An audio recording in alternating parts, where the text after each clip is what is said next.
YouTube. It is early in the morning, and I don't feel like a whole lot of energy. But apparently, this guy's an idiot, and we are all cruel. I did not know that. That is new to me. That flies in the face of Empleh the Jolly. I am now Empleh the Cruel. We're gonna give him a like. This is very dark. She is new to our reactions, but not new to me.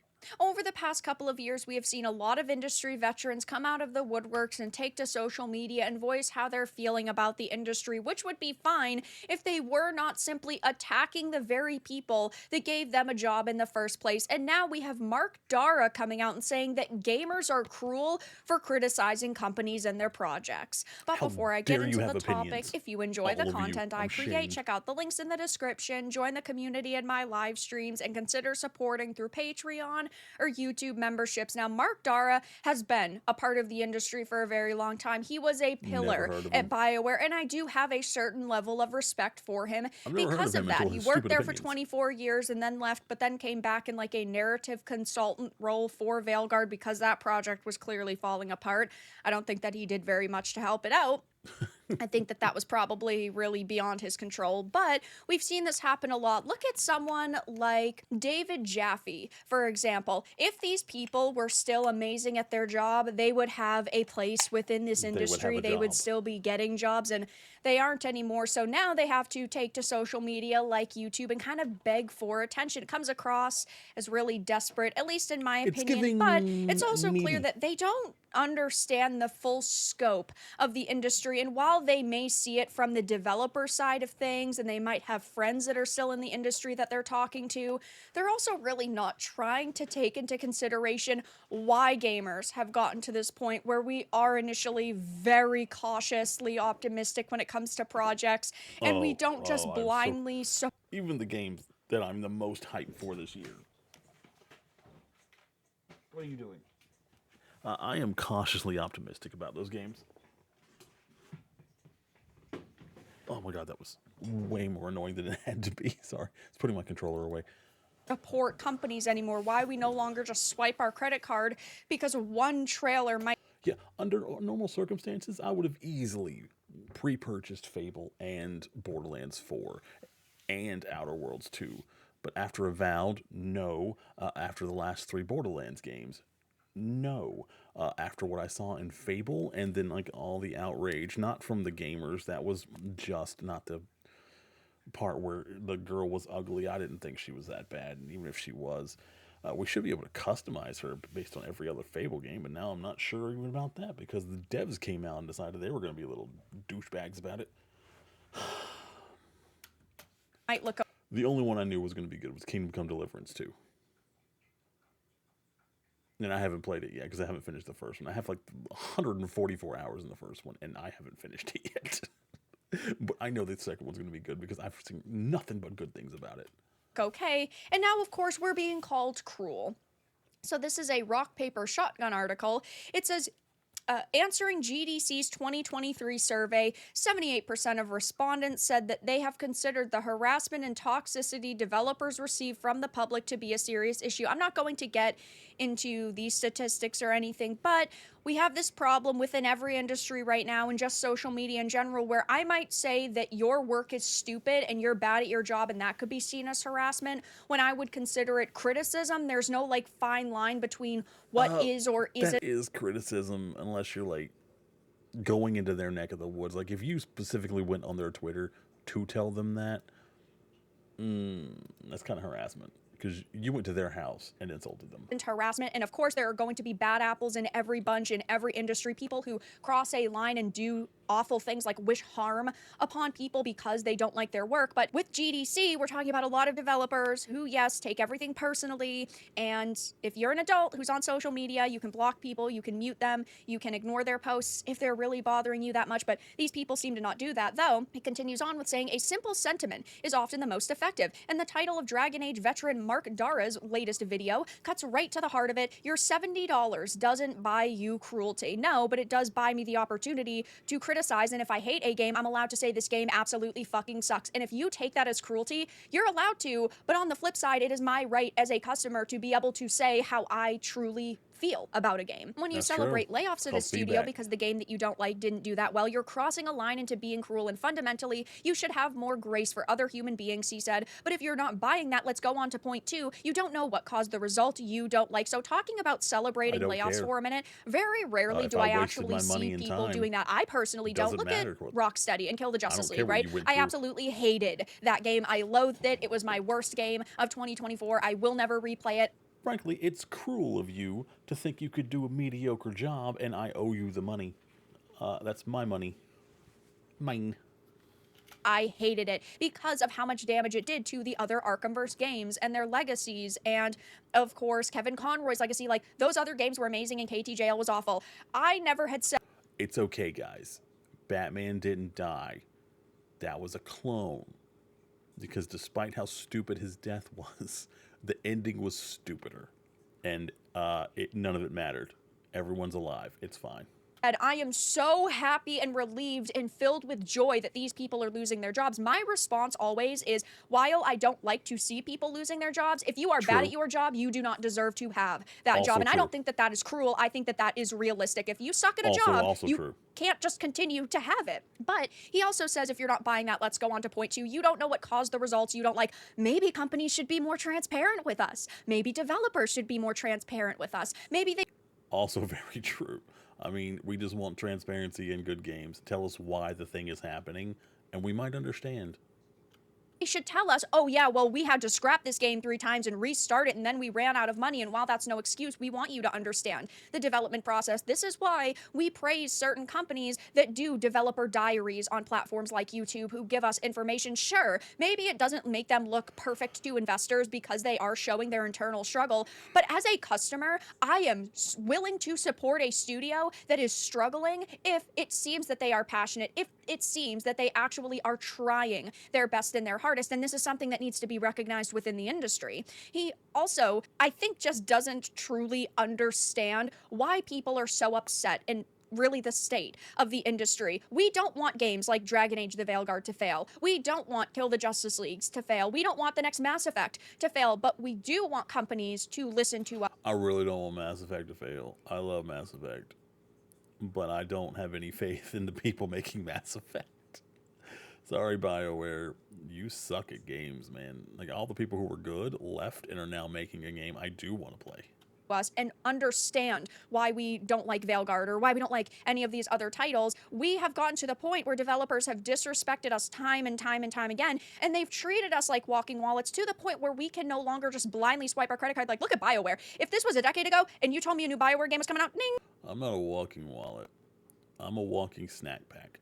ding, ding, I'd be swiping my credit card. But over the past 10 years, they have broken up that trust with games like Anthem, with games like Veilguard. Now, I can no longer sit here and say, oh my god, it's BioWare, that's so cool. Same thing with like Obsidian, and same thing like with Rocksteady. We have gotten to this point because companies have disrespected us so much. The article says, Mark Dara, are you suggesting to the internet that booting up a game doesn't instantly bestow you with a flawless grasp of development's every nuance? It's okay if we are not given every little piece of information, but if developers learned to be a little bit more transparent with us, people would be a little bit more happy with them. And you can say, oh, you don't know everything that caused this result, but ultimately, we should be getting a full-blown product. Like, when games come out and they're buggy and broken, She said blown. look at Cyberpunk's initial launch. I'm not a beta tester. If you're going to give me $20 off my purchase, sure, I'll deal with way more bugs and glitches. Look at Avowed. I'm willing to deal with jank if you're going to give me a fat discount. But ultimately, Did she get a fat discount? How'd she get a discount? Also, why wouldn't you just play it on Game Pass? Like, you could play Kingdom Come Deliverance too. And then, like, also Avowed for free, for extra. it is your job to deliver a full-blown product, and we're seeing that happening less and less. And yes, that is part of the higher-ups problem. That is not the developer level. It's not like an art designer or somebody who's creating, I don't know, a statue in a game. It's not their decision to pump out the product and hit this deadline, and it's the She said pump. CEOs and the studio leads that are deciding, oh, we need to crunch for the next 3 months in order to get this done. We have to hit this guideline. We have to, make this game come out by, I don't know, the end of the year, whatever the time frame is. that is the higher up's fault to push out the product, but ultimately, we can't sit here and put no blame on the developers who are creating the product. Like when the storytelling is trash, we still have to blame the writers for Yeah, the developers are a big part of what's wrong with the games. They're not blameless in any of this. When the character designs are bad, that's not corporate. That's the developers. When the quests are just poorly designed, Hoyoverse, that's not corporate. That's the developers. writing that trash storytelling. Like everybody is still at fault in some way, shape, or form. His video right now is definitely getting wrecked. It's not going particularly well for him. It's got 31,000 views, 1.4K likes, and 5.1K dislikes. Now, I say this whenever I talk about a content creator or a developer or a journo. If Mark would like to come on my channel and have like a genuine He discussion would about never. his time in the industry previously, how he thinks the industry is right now, his thoughts maybe on this video, that's perfectly fine. I would love to be able to sit down with him and talk to him in a respectful manner. I don't feel that I've been overtly rude in this video. Maybe he would take offense to it. That's okay. It is what it is. But I would be fine with talking with him, and maybe he can clarify some more of his stance to my audience, but I just don't think that that's going to happen given this ratio. And the comments are I'm sure the audience in the live chat will be very respectful and kind.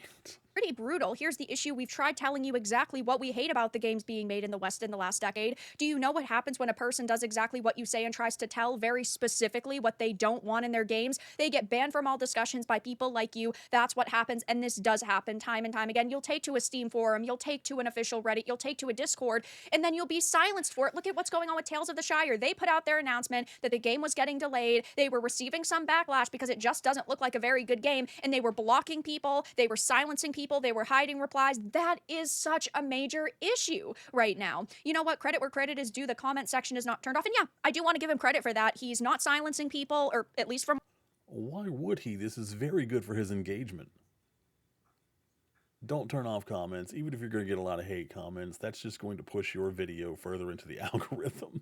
why do I see, there's like almost 8,000 comments. So I don't think that he's sitting here siphoning through everyone and deleting any of them. No So way. I do No give him credit possible for way. that. He seems a bit more tolerant than other people within the industry. But on the flip side, it just seems that maybe he's not fully understanding our feedback. And sure, he worked for a very long time on Dragon Age. He loves the He's old. He's not going to change his ways. He's not going to suddenly go, "Oh my God, I've been wrong about this my entire life." No way.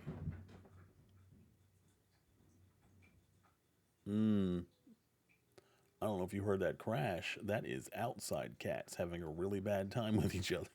franchise. He's passionate about it. He doesn't understand why people would hate the game so much. And he sees that there are probably some of these developers that are really upset that their work was heavily criticized. So he's just trying to be a good team player and defend them. But ultimately, without gamers, you're not going to have jobs. And these companies need to listen to gamers more. And that's just really what we want companies to understand. Yes, on one hand, you need to create what you feel confidently about and what you're passionately about. You're not making a game for yourself, and you also need to cater to your audience at least a little bit. Studios attack the gamer. Gamers retaliate. Studios Pikachu face. Making a bad product is one thing. That simply makes the product not sell. There's been plenty of bad games that fall into obscurity without a sliver of controversy to actually attack your consumers because you don't agree with their politics while calling them racists, NZs, chuds, bigots, is when you're inviting backlash that's fully deserved. Yeah, that's disgusting behavior. A friend of mine, well, I thought was a friend of mine, a few weeks ago, put some misinformation on Facebook, and I corrected them. They did not like that. I was very respectful when I was like, "This is wrong. Please don't do this anymore. It paints you in a bad light." I'd appreciate. Well, I didn't say anything about I'd appreciate it specifically because I knew that they were kind of a sensitive person. But I tried to be respectful about it, and I said I don't agree with what's happening, but also I don't agree with what you're doing, lying about it. Here's the information that's correct. And then they called me a Nazi and threatened to beat me up because that's what they do to Nazis. That person blocked me. That's not a big loss. I don't need that in my life, but I respected her more than that. And now I don't respect her at all. Of many modern developers. Yeah, I mean, I totally Again, I completely agree. This pinned comment says it all. The fact that you immediately assume your shit ratio and people disliking your candy takes on things is the result of people's favorite streamers rather than even consider it may be the result of your takes illustrates your and many others head in the sand bubble boy girl approach to reality. It's deliciously ironic how the people who proclaim themselves woke are the ones in most need of waking up to reality. In fact, I'd be surprised if you didn't immediately censor this comment rather than confront your own cognitive dissonance. And he didn't, and I give him credit for that, but there's only so much credit I can give. And Yeah, they're that type of woke. They're that type of woke. Sorry, that was my cat. He tried to get on in front of me where the camera is and the lap on the keyboard. It doesn't work out when the cats do that. Yeah, he's the type of woke where it turns out when someone's been in a dream an entire movie and then they wake up and then it turns out they're still in that dream. That's the type of woke he is. it's very clear that he just doesn't really understand the full scope of what's going on within the industry. This is what happens when the David Jaffes and the Mark Daras get together and they decide to stay in their echo chamber instead of actually having genuine discussions with people. So, of course, I will be keeping my eye on this. Maybe he'll make a follow up response. Maybe he won't. But right now, he is getting totally and completely ratioed. And gamers are just really And not rightfully happy so. with seeing another industry vet be completely out of touch. But that's all that I really had to discuss in this video. Let everyone know your thoughts in the comments below. If you Thanks, enjoyed this, Queen. give it a like. And if you didn't, give it a dislike. I appreciate your support either way. But I'll talk to you all again in the next video really We're soon. gonna let her do her outro. There we go. Okay. Also, give me a like and subscribe if you liked what you saw. I'm very low energy this morning. I've only been awake for like an hour and a half. We played some Marvel Rivals and immediately jumped into this. I was gonna do a couple since I had an hour, about a half an hour, but this actually ended up taking that half hour. Weird. We could probably do one more. Be well after 11. Not that you need to hear this. Thanks for joining me, though. I think she was right. There's way too many people who are way too sensitive. I don't know if that's because they're artistic and sensitive or if they just have lived in a bubble for a good chunk of their life that they're out of touch with reality. But they need to get their fingers back on the pulse because a lot of these people, well, I don't even know if they specifically made the good games, but they're with companies that have made good games and can make good games again. But it doesn't feel like their heart's in it, man. It feels like their heart is closed off and all that's left is emptiness driving their art. It's sad, but it happens. Hopefully, they grow up and see the light. Thanks for joining me. I hope you're growing up. I hope you're living in the light. Take care of yourself and take care of somebody else. Mwah.